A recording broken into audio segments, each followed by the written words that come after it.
Bom dia, boa tarde, boa noite para você que é apaixonado por futebol e gestão como eu, Felipe Ximenes. Bem-vindo a mais um episódio do Futebol Além do Óbvio, um local onde eu, em parceria com o Lance e convidados super especiais, ousamos a desafiar a sabedoria convencional do nosso esporte bretão.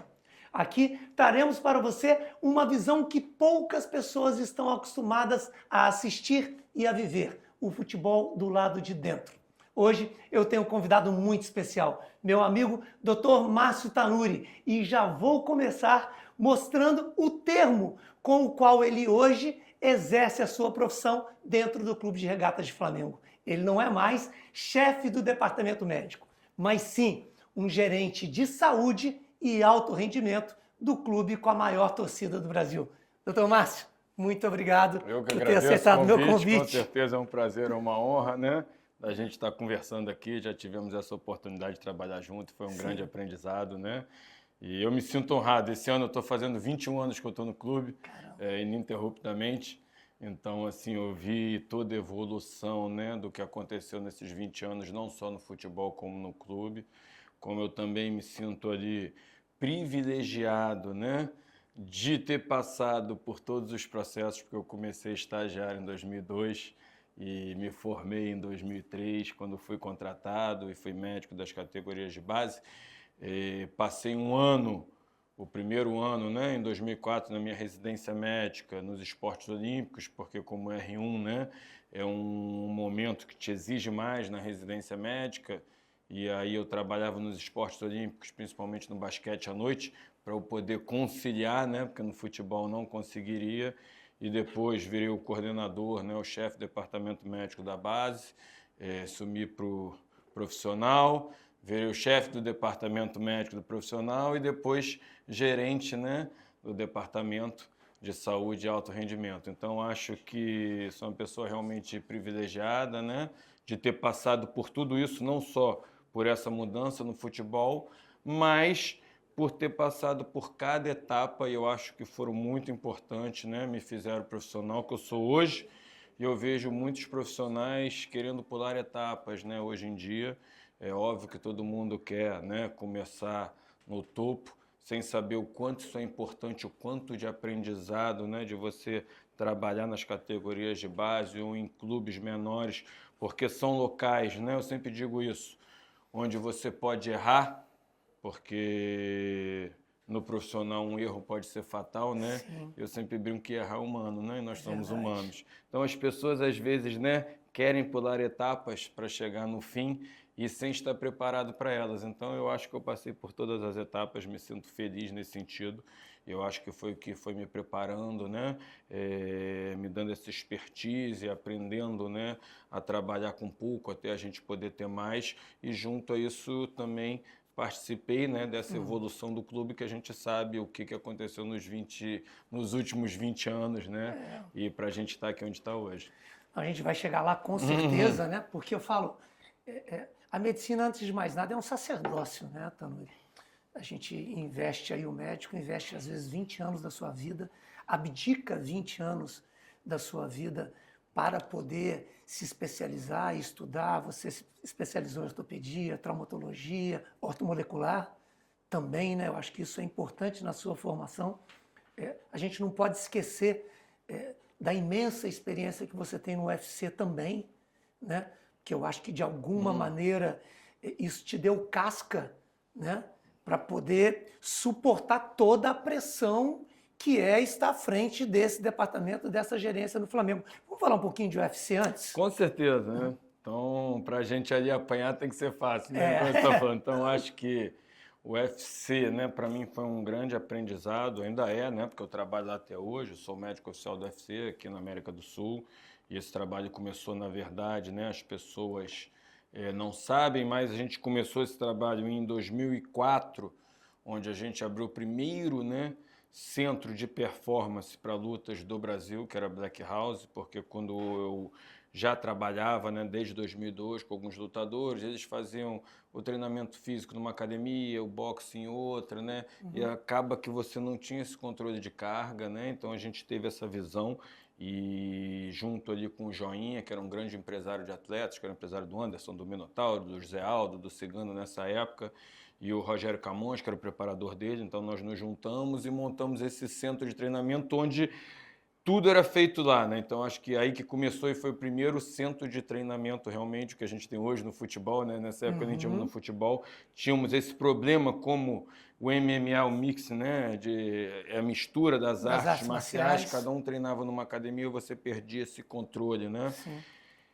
E aí começamos a fazer um ótimo trabalho, isso foi dando um resultado muito bom, né, que precisava ser feito, que eu sempre brinco, né, lutadores todos são atletas, alguns, né? Sim. Então foi quando a gente começou eles a entenderem que além de lutadores precisavam ser atletas, a gente criou essa estrutura e aí o trabalho foi crescendo com certeza, chegou até o UFC e aí quando eles vieram para cá a primeira vez em 2011, no primeiro evento aqui eles me fizeram esse convite para participar. E desde então estou com ele, já tem mais de 12 anos, 21 anos, né, no Flamengo, mais de 12 anos no UFC, mais de 20 anos trabalhando com MMA, né? Mas nada disso se aproxima ao futebol, que eu falo, né, Márcio? Acho que o dia a dia, porque você não consegue ser médico de um grande clube no Brasil sem ser médico 24 horas daquele clube, né? Você está entrando no seu consultório, você está sendo questionado, você está no jornal, você está escutando rádio, em qualquer meio você está envolvido nisso. E eu acho que o importante, sabe, Márcio, da gente conversar aqui no Futebol Além do Óbvio, é que se extrapolou muito a quantidade de profissionais dentro de uma gerência de saúde dentro de um clube. Eu participei dessa transição, né, Márcio? A gente conversou muito sobre isso. Eu queria que você falasse para mim a quantidade de profissionais que hoje engloba a sua gerência, os saberes que estão envolvidos dentro desse processo, para a partir daí a gente ir mergulhando no dia a dia do clube. Fala para mim. Primeiro, né, antes disso, só terminando aqui essa analogia, eu acho que foi um aprendizado muito grande, porque tem uma diferença muito grande entre o esporte individual e o esporte coletivo. Então, eu acho que tanto de situações de uma e de outra, então eu acho que minha experiência no futebol, no Flamengo, né? O Flamengo não tem como, né? Por bem ou por mal, mas você aprende, né? Sim, muito. Te dá casca. Eu acho que me preparou, né, para assumir o UFC. E muitas das coisas que eu vi no UFC, em termos de profissionalismo, do business em si, né, me ajudaram muito na implementação disso ali, como você falou, que a gente fez no Flamengo. Então, eu acho que debaixo desse guarda-chuva hoje, né, toda a parte ali de saúde e parte física, então preparação física, fisiologia, nutrição, psicologia, fisioterapia, medicina, odontologia, que nós temos hoje lá um consultório odontológico, nós temos hoje, né, enfermeiros. Eu contratei o primeiro farmacêutico do esporte, né, ano passado, sim, porque hoje nós temos tantos dados de bioquímica, exatamente, e também, ao mesmo tempo, como você falou, tudo está evoluindo, inclusive o doping. Então, cada ano nós temos novas listas de dopings, ou seja, novas interações medicamentosas. Então, é muito importante, né, esse tipo de trabalho. Hoje mudou, cada jogador, né, tem seu mini staff, procura profissionais fora, né, gosta de fazer uma suplementação individualizada. Então, nós temos que ter pessoas ali que também têm esse cuidado, que as pessoas, quando você falou fora do óbvio, né, o que não passa na TV, eles não têm ideia, né, do que acontece. Mas eu acho, você já esteve lá e participou disso, e eu acho que assim, a grande diferença, eu acho que o futebol nesse sentido tinha uma vanguarda, né, de ter aquele conceito de equipes multidisciplinares, mas eu acho que hoje o conceito é equipe ser transdisciplinar. Claro, então, quando eu cheguei lá, tinham muitos problemas e 90% deles era comunicação. Eu enfrentei muito isso, né? Porque não tenho a menor sombra de dúvida. A gente tinha aqueles chefes de departamento que já não tinham mais horário em volume no clube. Eles vinham pouco. E aí, como é que você vai fazer para gerir esse processo todo, né, Márcio? Óbvio, então o que eu digo, não adianta eu ter várias áreas, né, se elas não se comunicam bem entre si. Sim. Então eu acho que hoje, né, tem que ter uma pessoa, né, envolvida no processo onde você consiga, né, criar uma linguagem comum entre as áreas. E aí sim você vai ter ali, né, um bom resultado, porque as pessoas têm isso no futebol, né, e tem uma diferença entre você reconhecer erros e apontar culpados, né? As Sim. pessoas acham que reconhecer erro é assumir uma culpa, né? Sim. Mas eu digo que o reconhecimento do erro é a mola do crescimento, né? Sim. Você só consegue ali avançar se Sim. você reconhecer isso, não Sim. te torna um culpado. Sim. Mas nós tínhamos isso, e realmente, como você falou, né, tinham pessoas ou o sistema, né, perpetuava. Eu sempre brinco, né, talvez aí como você falou, né, que tinha uns caciques que tinham uma autoridade, mas não tinham uma legitimidade, Sim. porque não estavam ali no dia a dia, não conseguiam falar a mesma língua de outras áreas, o que é muito difícil. Hoje eu vejo que 90% dos problemas é comunicação. Comunicação. E hoje eu acho, vou dar um exemplo, não à toa, que o sistema exige isso. Os profissionais hoje que não têm esse entendimento transdisciplinar estão perdendo espaço. E eu sempre falo isso para colegas, né? Médicos, inclusive. Por que será que nos últimos anos nós tivemos vários clubes onde hoje, né, o chefe do departamento médico é um profissional que não é médico? Sim. Sim. Então, assim, como tem mudado? E por quê? Porque exige que você, eu digo isso, quem quer trabalhar com esporte, e a gente que está falando do futebol, não é um emprego, é uma carreira. Sem dúvida. Então, eu digo, quando a gente procura um emprego, né, você busca o que é mais cômodo, talvez onde ganha mais e trabalhe menos, mas carreira é investimento. Sim. E hoje, né, se exige isso, é o dia a dia, é diária evolução. Por quê? As maneiras de você avaliar hoje também são muito diferentes. Então, você tinha o fisiologista 10 anos atrás que fazia aquela avaliação fisiológica na pré-temporada e o resto do ano ficava na beira do campo mexendo no WhatsApp. Então, hoje não, as avaliações são diárias, o controle de carga é diário. Então, se você vai uma vez por semana, 2 vezes por semana, qual é o parâmetro que você vai ter de avaliar um paciente, um atleta? Eu digo paciente até porque é um paciente, Sim. né? É um atleta que você viu hoje e só vai ver daqui a 3, 4 dias qual é o teu parâmetro de comparação. Então, a evolução é diária, as informações hoje são diárias. Sim. Então, assim, o envolvimento, o engajamento é outro também. Isso é o que te legitima, sem Meu sombra de Deus do dúvida. céu. Olha só, eu não sei se você está ansioso igual a mim. Eu espero que sim, porque tem tanta coisa para eu falar com esse cara e é tanta coisa que está por trás do que você vê no dia a dia que eu vou tentar, de alguma maneira, ir partindo essa conversa para que você entenda. Primeiro ele falou de transdisciplinaridade, que é completamente de multidisciplinaridade. Multidisciplinar são um monte de disciplinas que trabalham ao mesmo tempo, mas não estão trabalhando junto. O trabalho da transdisciplinaridade, você está trabalhando junto e através das disciplinas. Ou seja, você não invade o espaço da outra disciplina, mas ela te complementa. Você conseguir juntar todas as informações que são fornecidas por cada um dos departamentos e transformar isso numa comunicação clara e objetiva dentro do departamento é fundamental. É por isso que ele falou que às vezes você vê chefes de departamento médico hoje que não são médicos, né? São gestores que precisam mostrar a capacidade dele juntar esses saberes. E dentro disso, doutor, eu preciso te falar, porque em 2021, naquele evento que a gente fez em Portugal, que você nos deu a honra de dar sua palestra, eu falava muito sobre a saúde mental e sobre a bioquímica, como dois paradigmas importantíssimos que estavam vindo dentro do futebol. Então, eu quero tirar um pouquinho a saúde mental, quero saber o que isso hoje está te preocupando, o que você tem feito dentro desse processo, embaixo da sua gerência, para minimizar os impactos desse paradigma que a gente está vivendo, né? Olha, primeiro de tudo, né? Eu sempre digo o seguinte: por trás de cada atleta existe um ser humano, né? Então, por mais que você esteja lá, sempre tem que existir uma relação médico-paciente, uma relação humana, né? Porque quando eu consigo melhorar e esse atleta, humanamente falando, né, fazer uma promoção de saúde, isso por si só vai fazer com que ele melhore a tua performance. E eu sempre digo que saúde, não sou nem eu que estou dizendo isso, né, isso é a definição da OMS, é o bem-estar físico e mental.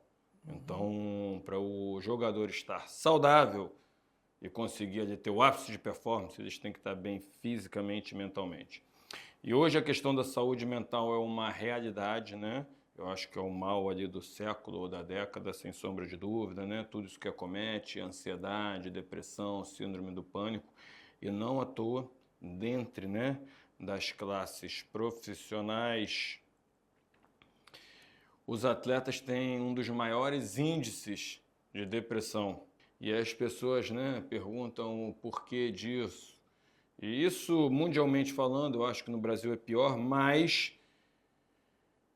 o atleta ele é muito cobrado pelo resultado, né, por esse sucesso, e o primeiro lugar, né, é o melhor do mundo, e o segundo é o pior dos piores aqui, ou seja, então assim, detalhes podem ali te levar à glória, ou seja, eu digo que é céu e inferno, não tem purgatório no futebol, né? verdade. Então é muito complexo. Isso hoje é um fato que atletas, né, de alta performance profissionais têm um índice, né, de depressão, de ansiedade acima da população como um todo, que já é um mal hoje da nossa década, né? Esse tipo de problema em relação à saúde mental, que é o burnout, enfim, tudo isso, e a gente dentro do esporte tem um impacto maior ainda. Sim. Doutor, uma coisa que sempre me chamou a atenção, e eu acho que ainda é uma dificuldade, principalmente dentro das equipes profissionais, a inserção da psicologia. Não estou falando de clube específico, eu acho importante a gente falar conceitualmente. Por que você acha que ainda enfrenta esse obstáculo, essa barreira, tal setor que é tão importante para a performance do atleta? Eu acho que, primeiro de tudo, né, isso é muito importante, assim, o teu mental é tudo. Então, por isso que eu falo, talvez ter experiência com diferentes esportes, você também tem diferentes entendimentos. Então, num esporte individual, por exemplo, eu acho que isso tem um impacto até muito maior, porque é você e você mesmo. Sim. Se esse dia, né, você não estiver bem, já era. Num esporte coletivo, às vezes hoje você não está bem, tem outro, né, que vai correr por você. Então, isso minimiza um pouco, porque você consegue, né, também distribuir, né, o fracasso, a glória. Mas eu acho que, como não é algo novo, né, mas uma experiência dessa dificuldade, como você falou, eu acho que já tem, mas teria que ser maior. Mas na prática, como você falou, fugindo do óbvio, né, Sim, minha visão, é isso. tem duas situações que a gente já teve algumas experiências, às vezes não é tão simples. Não é tão simples, né? Não é. Eu Por concordo. quê? Porque, o meu ponto de vista, você tem que ter a confiança de todos e uma habilidade muito grande, ali um feeling, um bom senso, que eu digo, você trabalhar com esporte, né? Não adianta só a tua capacidade técnica, né? É a tua expertise em lidar com essas situações. E aí, por exemplo, às vezes o atleta, quando você tem esse atleta dentro do clube, o atleta não leva verdadeiramente a demanda para esse profissional. Concordo. Talvez com medo desse cara levar para o Do treinador, para julgamento, alguma dele coisa do levar para uma julgamento. comissão técnica. Com certeza, né? Sim. E como às vezes o treinador, outros que estão em cima, tem uma dificuldade com isso, achando que ele pode estar colocando ali alguma coisa, Às vezes o profissional colocando alguma coisa no jogador. Concordo. Então, assim, Concordo. infelizmente, o que eu digo, não estou dizendo que esteja certo ou errado, é uma visão uma que eu tenho, uma constatação, realidade. mas eu concordo. É uma realidade. Eu concordo. Então, por exemplo, a gente já tentou várias maneiras, talvez o que eu veja de equilíbrio, né? Primeiro de tudo, são situações diferentes, profissional e base. Sim. Eu acho que na base é muito importante para que ele venha desenvolvendo isso e chegue, né, no profissional com poder cognitivo, né, mental de uma outra maneira, tudo bem. Mas quando chega no profissional, eu acho que talvez um modelo ideal que a gente já experimentou, venho tentando achar esse modelo ideal, o melhor né? caminho. Seriam ali intervenções ali, talvez, ali de grupo, e com Pontuais isso de que você grupo, consiga né? pescar e aí eu ter acompanhamento fora de cada um. Porque ter aquela Sim. pessoa fixa também, a gente já teve algumas dessas experiências e nem sempre tivemos sucesso. E sabe o que eu acho, doutor? Que é uma coisa que muita gente me pergunta, né? E não é que a gente não queira colocar uma participação maior do profissional de psicologia dentro do departamento. Mas é complexo, não é simples, né, Márcio? Com certeza, primeiro de tudo, o que eu digo é o seguinte, né? Nessa área de psicologia, então esquece, né? O clube esquece o atleta e pensa no ser humano. Eu sempre falo isso, né? Que por trás de cada atleta tem um ser humano. Para eu ter realmente efetividade, normalmente, num tratamento psicoterapêutico, fora é o paciente que tem que procurar o tratamento. Sim. Isso é uma questão básica que, se você conversar com todos Ética os básica, né? profissionais, né, da área, vão falar. Então, assim, eu não vou ligar para ele, que tem que me ligar e procurar. Ele que tem. E é verdade mesmo. Sim, claro. Então, você já, primeiro de tudo, né, começa com um problema que eu não posso, né? Isso não pode ser compulsório ao atleta, né, que ele tenha esse acompanhamento, né? Isso tem que vir dele, porque senão também não é efetivo. Não é efetivo. E aí você tem esse problema, isso requer uma questão de confiança muito grande e é difícil você conquistar isso, às vezes, no ambiente de trabalho, isso requer tempo, né? Isso requer um nível ali de trabalho junto que nem sempre é alcançado. Não. Então, também o que eu digo, para você ter o profissional lá, para, digamos assim, para inglês ver, para inglês você ver, dizer que não tem, vai né? adiantar nada. E não tem um trabalho não efetivo, Sim, não tem ali sim. função. Então, eu acho que hoje, pelo que eu vejo, eu acho que as dinâmicas de grupo são muito importantes. Sim. E aí você consegue, talvez, diagnosticar dentro disso, né? Os atletas que estão mais ávidos, né? Por isso, né? Que estão mais abertos ou mais necessitados. E aí precisa de um feeling, né? De uma expertise muito grande do profissional. Muito, sem dúvida. Para poder ali perceber isso e talvez acompanhar isso fora. Eu concordo. Então, eu acho que hoje, para mim, seria um modelo mais ideal, mais próximo, que eu acredito. E a gente ainda está vivendo aí uma batalhazinha dos coachings, né? Muitos coachings individuais também dentro desse processo, alguns coachings que eu falo que é a segunda geração do palestrante motivacional, né? Acabou aparecendo os coachings, né? Que não só vêm trabalhando individualmente, mas muitos deles trabalhando com equipe, né, Márcio? Com certeza, e assim, o problema é que muitos desses coaches, como você fala, né, acaba que viram um funcionário do atleta. Sim. E aí, ou seja, é aquilo, né? Muitas das vezes é contraproducente, porque fala exatamente o que ele quer ouvir e não o que ele precisa ouvir, muitas das vezes, né? Então, eu acho que isso é um ambiente, né? Que os profissionais falam, essa área deveria ser mais trabalhada, mas os próprios profissionais da área têm uma dificuldade de lidar com isso. É verdade. Então, assim, um certo deslumbramento, né? Porque isso é do ser humano, com tudo isso que envolve, então eles mesmos, é difícil de você conseguir encontrar esse profissional capacitado, né? Sem dúvida. Então, não é simples. Olha, doutor, eu estou encantado com o papo, porque é tudo que eu tinha vontade de mostrar para você, a complexidade que é a gestão de um departamento de futebol como um todo.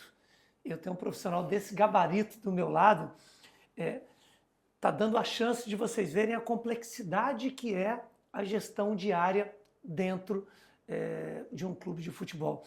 E eu quero falar de outra coisa que eu acho incrível, super difícil, que é o ciclo, né? Treino-jogo, lesão, diagnóstico, tratamento, transição física e volta ao grupo, ao trabalho em grupo. Doutor, talvez essa seja a maior cadeira elétrica ali, né? Porque não é simples, porque é muita gente envolvida e conduzir esse processo inteiro, meu Deus do céu. É bom ter falado isso, né? Pelo seguinte, né? Eu sempre digo, a lesão, primeiro de tudo, né? Inerente ao esporte, até porque normalmente eu brinco, óbvio que isso não é uma regra, mas é quase como se fosse, né? Você sempre tenta ali o equilíbrio, que eu digo, se o atleta está lesionando no jogo, provavelmente que ele está treinando pouco. Claro. Se ele está lesionando no treino, é provavelmente que ele está treinando demais. Então, você achar, né? Não adianta eu ter o atleta subtreinado e não lesiona, né? Sim. Então, assim, é uma coisa inerente, primeiro de tudo. Segundo, é uma questão multifatorial. Então, tem o que a gente faz no clube. Hoje tem, né, como a gente estava conversando, o que o atleta faz fora. Sim. Muitos deles têm personal trainer, têm fisioterapeutas que fazem um trabalho físico e às vezes não conseguem, né, fazer esse equilíbrio de carga. Tem a vida que o atleta tem fora, que tem atletas, a vida social, né? Óbvio, então que tem atletas que estendem, né, essa vida esportiva atlética para fora e tem outros que só têm esse momento atlético dentro do clube e fora é um outro tipo. Tem uma questão genética de individualização de cada um, porque cada um recebe essa carga de uma maneira diferente. E óbvio, né, que também podem ter erros dos profissionais envolvidos. E tem tipo questões como, por exemplo, que as pessoas não falam, uma das maiores causas, né, de você ter lesão são lesões recorrentes. Então, o atleta que já teve algumas lesões... As chamadas recidivas, né? Não só recidivas no mesmo grupo, mas você tem uma lesão grande, tem outra, você gera um desequilíbrio, né? Uma marcha antálgica, então você vai ali compensando. Vem de uma operação, aí certeza, tem uma lesão muscular, né? Então isso vai acontecendo. Sim. O que eu acho, né, que hoje, né, depois assim, às vezes umas mentiras repetidas, né, muito tempo vão virando uma verdade, que hoje, né, o atleta ali lesiona e as pessoas falam, pô, o departamento médico, não sei o quê, e eu falo, quem dá treino e quem controla não é o médico. Sim. O médico, né, deveria ser responsabilizado se tem um erro no diagnóstico, por exemplo. Se eu tenho, né, um tempo muito demasiado de volta, né, tô tendo ali, né, erros, né? Se eu tenho uma recidiva, né, uma relesão da mesma lesão, tudo isso são erros médicos, né? São ali responsabilidades do departamento médico. O jogador ter lesão ou não ter lesão não tem nada a ver com o departamento médico.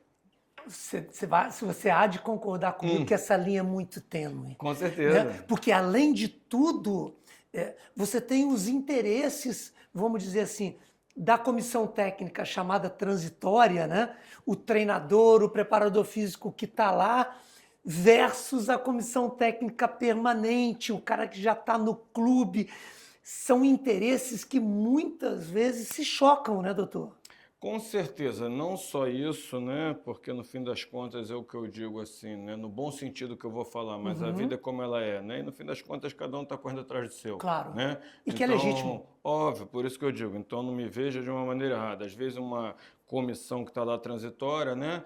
O que é o objetivo dela? Qual é o legado que até se pensar em clube, mas óbvio que eles estão pensando ali, né, nos objetivos pessoais, mas o legado que talvez para eles, para deixar para o clube, são os títulos, são as vitórias, é isso que eles pensam. Não, por exemplo, né, o legado na formação de vendas, até porque eles nem vão estar mais lá. Sim. Então, por isso que eu digo, a gente não pode exigir de alguém o que não pode te dar, né? Mas, certamente, existem esses conflitos, como você falou, e eu sempre brinco que o departamento médico, né, é a maior rota de fuga, né? É verdade. De conflitos entre ali treinadores e jogadores. Sim. Então, por exemplo, se tem até porque, por isso que eu digo, a tecnologia veio para nos auxiliar. As informações, né, nos auxiliam na tomada de decisão, mas a tomada de decisão é dentro do ser humano. E dor é algo subjetivo. Subjetivo. Então, por mais, né, que eu digo, o médico, tem o poder do veto, né? Do veto. Mas eu não tenho o poder de, às vezes, né, fazer com que ele treine ou que ele jogue. Sim. Porque se ele diz que está sentindo, que ele tem uma dor, por mais que eu veja, né, e que eu julgue, ou que eu faça um diagnóstico de que aquilo, né, não é uma lesão limitante, e que se ele diz para ele que é limitante, eu tenho que, felizmente ou infelizmente, eu tenho que aceitar a individualidade dele, eu tenho que aceitar a clínica dele. Não à toa, né? A gente diz que a clínica é soberana. Isso Você aí falou uma palavra mágica que eu não posso perder, doutor. A clínica é soberana. Né?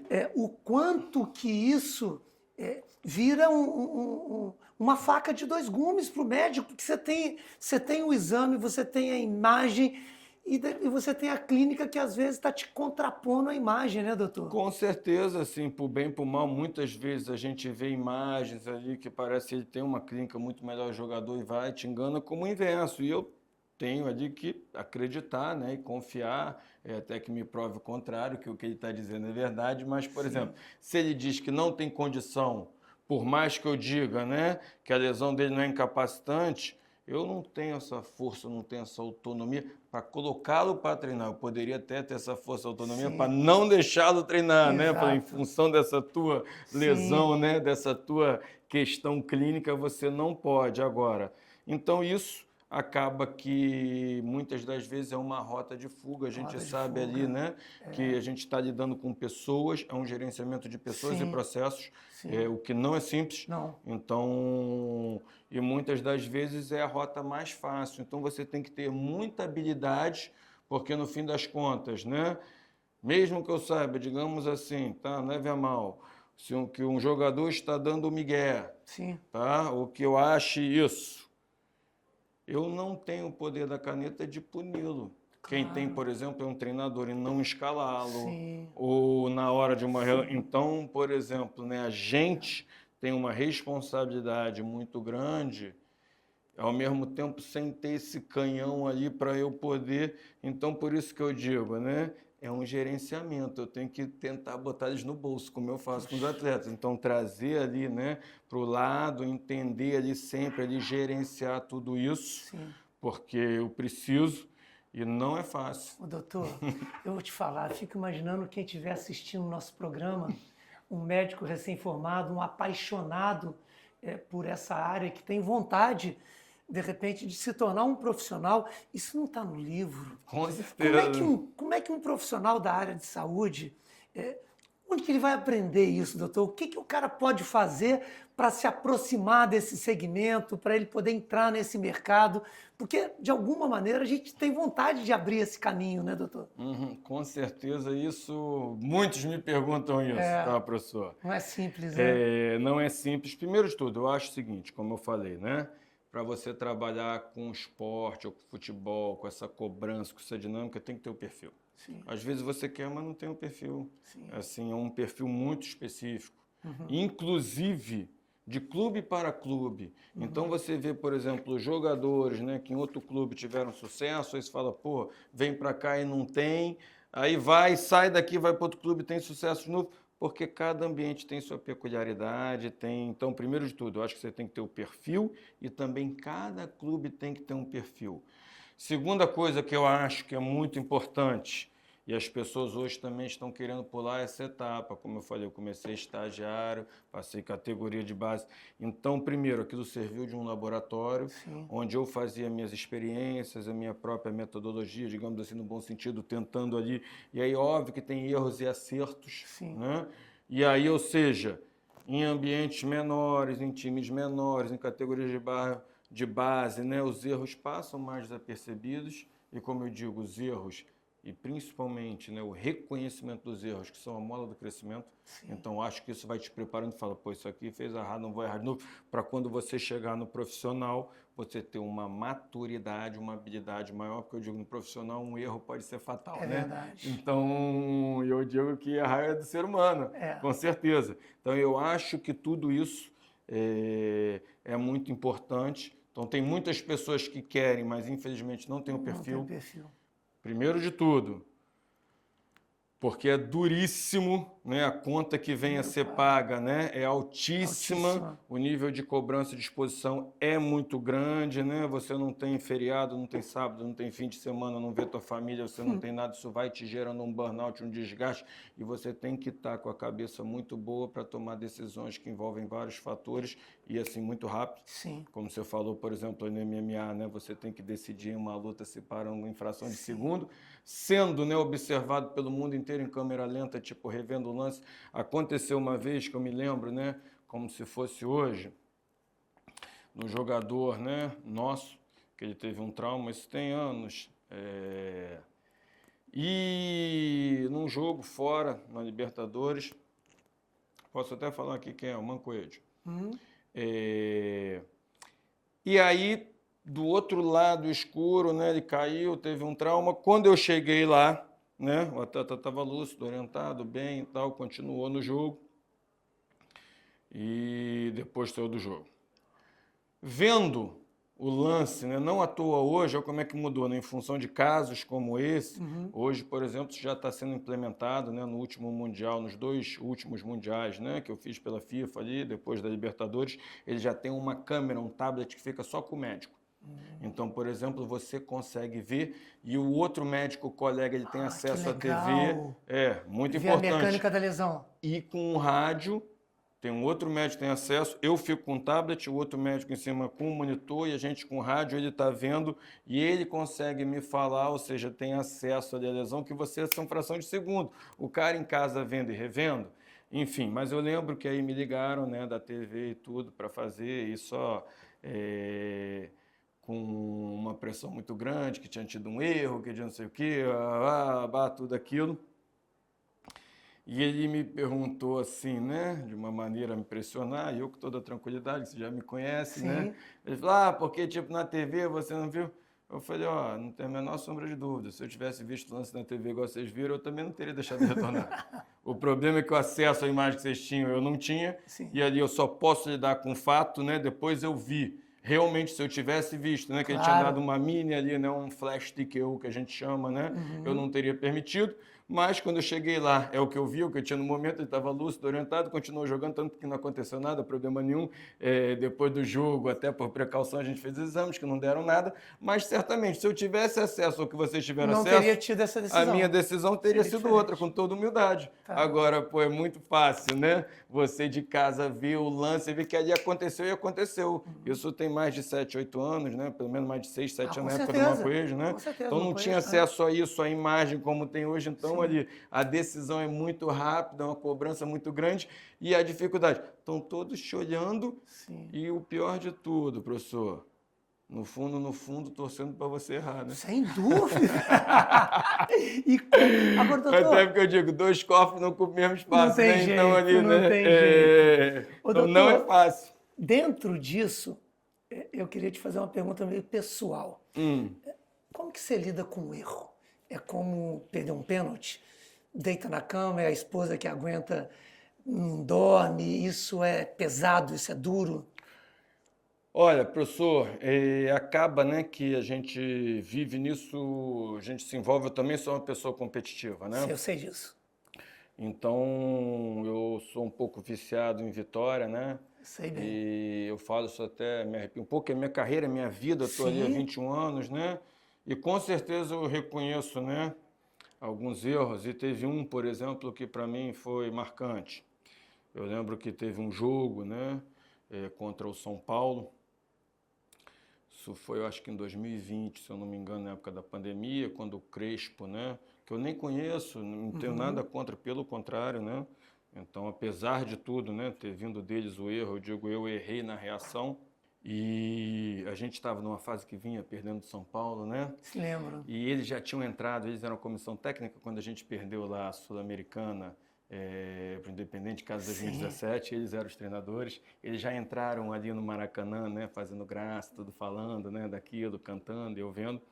E a gente estava ali, eu acho que tem códigos de ética, digamos assim, né? Dentro do futebol. A gente sabe bem. Né? Em que sentido? Por exemplo, comissão não discute com o jogador do outro time. Comissão pode discutir com comissão. Comissão com comissão, né? claro.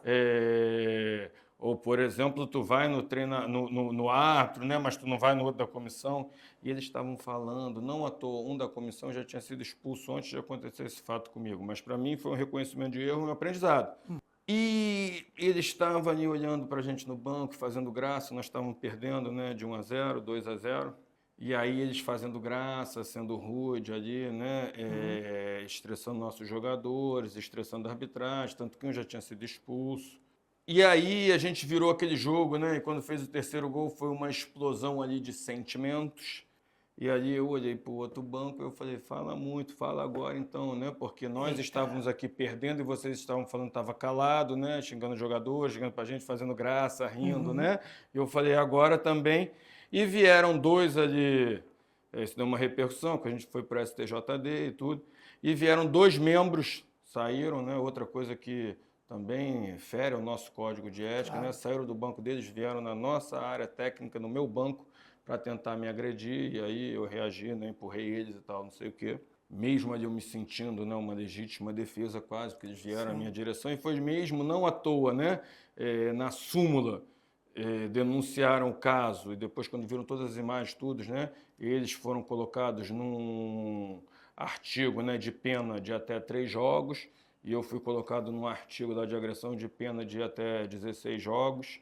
Eu fui inocentado e eles pegaram 3 jogos, porque na verdade quando pegaram todas as imagens, abriram tudo, foi o que aconteceu, mas nada justifica. Eu ali vi que, primeiro, né, aquilo estava sendo tóxico, eu passei ali do ponto de qualquer maneira, e assim, isso até mudou minha reação. Eu vi que naquele momento foi explosão, que naquele momento eu estava, né, muito estressado por tudo que vinha acontecendo, a pressão fora, né, no momento de pandemia, eu que voltei aqui o futebol aqui, né, no Rio, com certeza, né, e muito no Brasil, então estava sofrendo uma carga, estava no nível de estresse, e eu cheguei em casa, né, me sentindo mal, arrependido. E eu me lembro até hoje, eu falei com a minha mulher, né?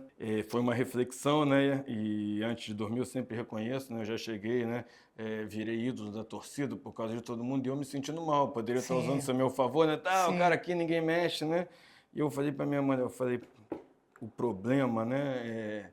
Que é difícil. Falei, hoje em dia está muito na moda, no mundo corporativo e tudo. Não, é o ganha-ganha, vamos lá. E eu falei, porra, no que eu trabalho, para eu ganhar alguém tem que perder. Eu falei, não tem essa, então não tem ganha-ganha. Até porque é o seguinte, o empate é ruim para os dois. É verdade. Então eu falo, pô, acaba que isso, né, vai ali mexendo com você, mas independente de qualquer maneira, então estou dando só um exemplo. É claro que eu erro, né, que eu deito, né, eu reconheço. Não, foi ótimo você ter falado isso. E eu falei, né, tu vê que isso... Até se estiver assistindo, eu peço desculpa ali para o Crespo, para a comissão, nada justifica, né? Não os conheço pessoalmente, não tenho nada contra, foi uma questão de ocasião. Ele depois foi, falou mal de mim na coletiva e tudo, mas assim, daqui a pouco, de repente, depois estamos trabalhando junto. Então são coisas que eu falei, cara, independentemente de qualquer coisa, foi uma reflexão, eu falei, eu não posso me deixar levar, né? Então, assim, óbvio, né? Tem aquilo, não é bem assim, mas quando não quer, dois não brigam, né? Foi ali, eu falei, cara, mas eu senti que eu estava muito ali. E isso, por exemplo, a minha reação no banco depois desse jogo mudou. Até porque, né, por um tempo eu não poderia ser reincidente, né? Porque eu estava ali, ia ter o julgamento, né? Ia ter tudo isso. Então, fui e eu vi que realmente... tentar, né? Mas é difícil, porque quando você tem essa paixão, né? Você depende ali do resultado, impacta o que eu digo. O resultado não impacta o meu dia a dia no ambiente do clube, você sabe disso? Impacta, por exemplo, em remuneração, em premiação, impacta no ambiente, impacta ali se você pode sair para jantar com a tua esposa ou não. Então as pessoas não têm a menor noção disso. Se eu tenho, por exemplo, né, algum compromisso marcado no dia seguinte, se você ganha uma beleza, se você perde, tu já não pode ir, às vezes você tem compromissos profissionais. Então, em que sentido? As pessoas não entendem isso, né? Que da mesma maneira como eu falei, que por trás de cada atleta existe um ser humano, nós trabalhamos também. Então, às vezes, por exemplo, eu tenho um jogo hoje importante, no dia seguinte eu tenho ali a festa de aniversário do meu afilhado. Você não sabe se você pode ir.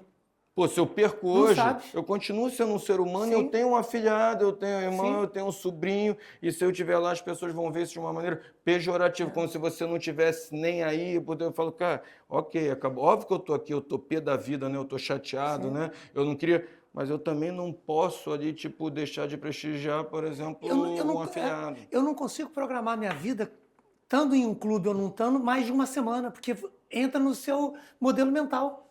Né? Porque você está sempre pensando, puta, mas e se eu perder? Puta, mas e se eu ganhar? Né? Então, com não certeza. É fácil. Não, bacana demais. Doutor, você é muito envolvido com a área nutricional. Né? Sou seu paciente. E muita gente pergunta como que até hoje, né, o atleta não se alimenta direito, como que até hoje o atleta cai em doping. Eu queria que você falasse um pouco desse momento, né? Nutrição, doping, como que você está lidando com essa quantidade de gente entrando nessa seara, né? Isso é muito perigoso, né? Eu digo porque, por incrível que pareça, o que eu vou falar agora é um número, é um fato, né?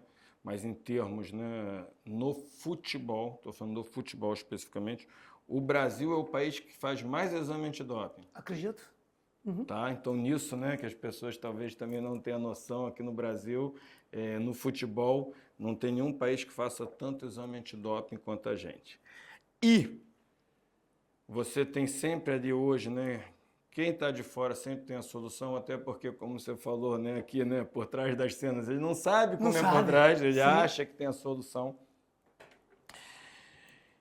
E eu, se você quer minha opinião ali verdadeira, né, eu acho que talvez seja meio contraditório o que eu vou falar, né, eu não concordo 100% com o modelo de dopagem que a gente tem, né? Sim. Por quê? Porque eu até entendo, né, como você tem um código universal, né, que pega em tudo, então nossos dopings são muito sensíveis e pouco específicos. E acaba, né, que a culpa cai sempre para você que é do clube, você não está com o atleta 24 horas por dia e podem acontecer dopings acidentais até. Sim. Inclusive, vou dar um caso aqui real, que aconteceu com um atleta nosso, mas no momento que ele estava na seleção, senão seria um problema nosso, mas como é difícil, né? O caso do Paulo Guerreiro, por Sim, exemplo. me lembro. Que eu não tenho a menor sombra de dúvida, né? Sim. Que ali foi uma reação cruzada, conheço ele. E A gente graças fez ao Dr. tudo. Cameron, né? A gente Dr. conseguiu Cameron, provar tudo isso, né? Que sim. foi um chá que às vezes que eu digo, tem substâncias que são qualitativas e outras que são quantitativas. O que significa? A substância qualitativa deu o traço, é doping. A substância quantitativa depende de uma certa dosagem, né? concentração para que seja considerado doping.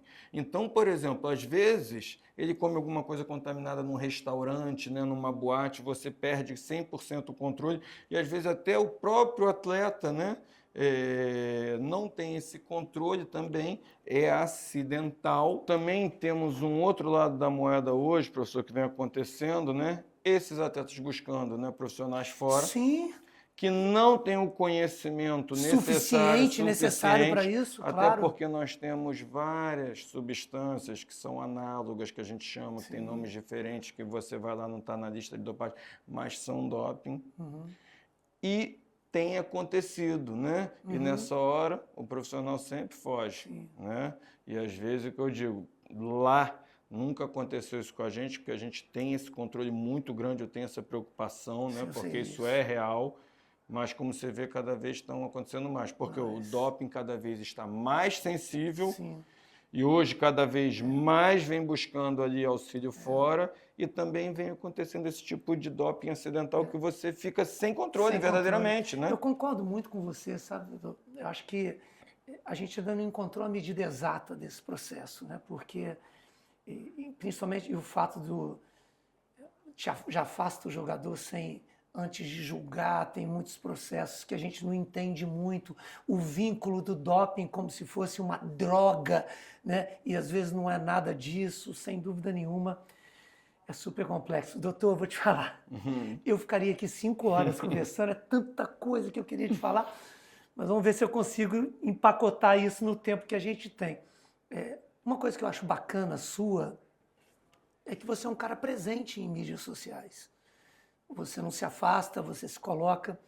Eu acho que isso tem uma função educativa muito importante, né? Assisti inúmeras lives suas que são educativas, eu acho isso muito positivo, mas não é simples de lidar também. Como é que você conduz isso aí? O limiar é muito tênue, né? Eu acho assim que tem talvez assim uma visão às vezes rasa do clube ou de outras situações que nós ali acabamos, né, que somos, querendo ou não, formadores de opinião. Claro. Então, acho que temos uma posição de destaque, um público, uma audiência. Então, a gente poderia estar sendo utilizado com esse propósito. Mas eu sempre tive isso e, assim, eu atuo muito menos do que eu gostaria, né? Ou do que eu acho que eu deveria, exatamente por essas suscetibilidades que acaba, né? Que eu sei que lá... Dentre lá tem 500 mil seguidores, né? Tem vários jornalistas, várias pessoas que ficam pescando, às vezes, uma palavra maldita ou colocada de uma maneira errada pode te impactar, então acaba que isso tira um pouco a tua espontaneidade, eu acho que isso é ruim, né? Que eu acho que rede social você tem que ser espontâneo, né? Ao pé da letra, mas... Exatamente como a gente estava conversando de outras situações, é você tentar achar o equilíbrio. O equilíbrio é difícil. É difícil. Né? Então, eu acho que eu atuo bem, mas menos do que eu acho que eu deveria, o que eu gostaria. Então, assim, nesse sentido, eu, né, se for errar, eu erro para menos. Sim. Prefiro, né? Claro. Mas eu acho que hoje é um canal sem sombra de dúvida. Sim. Eu acho que... Inevitável, né? Inevitável, e eu me sinto feliz. Sem sombra de dúvida que eu vou falar aqui, me sinto uma pessoa realizada, né? Outro dia eu estava pensando e falando isso com a minha mulher.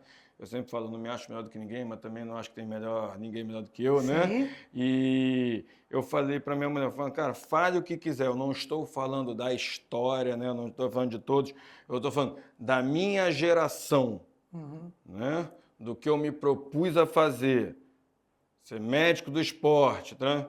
Com certeza, né? Se eu não fui o melhor, com certeza, entre os top 3, né? Onde mais faz. Então, assim, então isso eu acho que serve de exemplo para outros profissionais, como para o meu filho. Eu estava conversando isso com a minha mulher semana passada. Eu falei, é muito importante, eu vejo a né? importância que seu filho tem para você. Com certeza, família para mim, assim, eu digo família, saúde, honra nessa ordem e depois trabalho. Sim. Então, eu digo para minha mulher isso, eu falo, pelo menos eu quero que ele use isso, falo, não interessa o que você faça, mas queira ser o melhor, né? Queira deixar um legado, queira ser uma referência para as pessoas. Então, eu acho que, assim, Deus me colocou numa posição, né?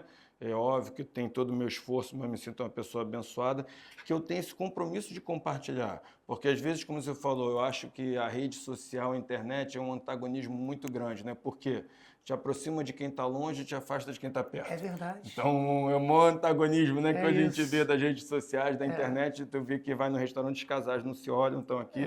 Mas, às vezes, né, isso tem um cara lá no interior do Amazonas que trabalha com isso, que gostaria, né, de ter, de repente, numa live, ele tem a oportunidade de fazer uma pergunta, tirar uma dúvida e ser respondido. E isso não tem preço. Então, eu acho que isso é uma possibilidade, eu acho assim que a gente deveria ver, né, como uma obrigação, como uma experiência. E eu gosto muito de lidar com o público, né? A gente lida com o público, querendo ou não, algo que a gente faz é público, né? E isso eu tenho investido cada vez mais em educação continuada. Hoje que eu tenho 21 anos, né, que eu estou no Flamengo, 12 anos, 13 anos que eu estou no UFC, 20 anos que eu trabalho com MMA, trabalhei em outras coisas. Eu falo, hoje eu sinto que eu tenho a autoridade e a legitimidade para poder compartilhar essa experiência, né? Coisas que eu não tive, às vezes o caminho das pedras, como você falou, né? Coisas que tem por trás, às vezes é um insight assim que muda a vida profissional da pessoa. Não é só uma questão técnica, é o inverso. Então eu tento, né, dentro da realidade, manter isso aí, porque eu acho que é muito importante. Eu acho bacana demais você ter falado isso, doutor, porque é o seguinte, esse projeto que eu estou desenvolvendo com o Lance, que a gente chama de Gestão 360, eu não sou jornalista, não pretendo ser jornalista, sou um gestor esportivo, tenho orgulho da minha profissão, mas eu tenho um compromisso com a educação. O meu mestrado é em educação, você sabe muito bem disso, né? Os cursos que a gente tem promovido aqui no Lance, o espaço que o Lance está me dando para poder falar sobre assuntos que têm o único objetivo de capacitar pessoas, de mostrar para as pessoas que elas sejam educadas para o consumo, sabe? Eu acho que isso é muito bacana. Você sabe a nossa amizade, o quanto eu te respeito, o quanto eu te sigo dentro desse processo. Quero te fazer um desafio, porque eu já quero te fazer um convite para um próximo, porque o meu diretor, que é o Hugo, ele vai me matar, porque tem tanta coisa que eu tinha de falar e eu não consegui falar tudo. Então eu também não falo pouco, né, professor? Não, mas você fala, é porque não dá para interromper. Então, assim, antes de despedir de você, eu quero que você assuma o compromisso de voltar aqui, porque tem tanta coisa que a gente precisa falar ainda, da relação com a fisioterapia, que eu acho importante, essa relação do atleta, da importância do segmento, do histórico do atleta de lesão, das categorias de base, do fornecimento do histórico do atleta quando ele vai para outro clube, a relação entre professores. Tem tanta coisa, doutor, que a gente ficaria aqui num podcast. Então eu não quero despedir antes de pegar o seu sim, de que você vai voltar aqui. Com certeza vai ser o maior prazer. Eu acho que sempre brinco, né, que informação só é válida, só é boa quando é compartilhada, né? Se eu pegar ali o que eu sei e botar ali num baú, esconder, enfim, não tem o menor sentido, né? Então, eu acho que isso é muito importante realmente para as pessoas. Eu recebo isso no dia a dia, todas elas querem saber como é que é, então, porque só vem aquilo na TV e não entende o que tem por trás. Sim. Eu até brinco, né? Tem muitos amigos meus, muitos colegas. Você vai moldando a tua vida, né? E às vezes a pessoa quer algo que você vê que aquilo não é o perfil para ela, né? E muitas pessoas vêm para mim e falam, não, eu quero, pô, sei lá, me dá uma oportunidade, é meu sonho, trabalhar com atleta de alta performance. Eu falo, meu amigo, cuidado, tu tá com a vida arrumadinha. Cuidado com isso, né? não faz isso. Eu falei, cuidado que esse sonho pode virar um pesadelo e muitas das vezes você tem teu horário, você dentro de casa. Não, mas é meu sonho, sei que eu falo, cara, porque vocês estão vendo algo, né? E normalmente você não vê o preço a ser pago. Não, né? O cara fala para mim assim, me dá um conselho para eu ser diretor executivo de futebol. Assim, eu tenho um conselho para te dar, desista.